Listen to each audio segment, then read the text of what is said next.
waa tahay raaxo shariif aad bay u mahadsantahay dabcan raaxo dee marka aad aragtaan codkeeda ama aad maqashaan dad ayaad xasuusan doontaan fanaaniin hore oo ilaahay naxariistay qaarkood dhintay ayaad xasuusan doontaan mar kale waxaan ku leeyahay raaxo soo dhawow TV-ga RTN iyo barnaamijka England Show aad baa u mahadsantahay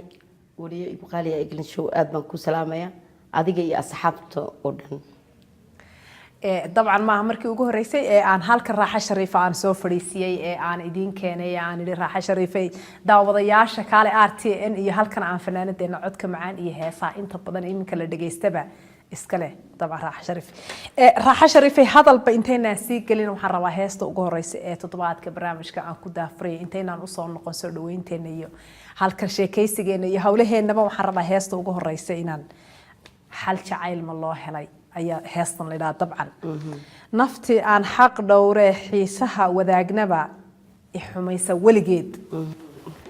waa isu soo noqon doonaa heesta aan barnaamijka ku furayo daawasho wanaagsan iyo raaxo shariif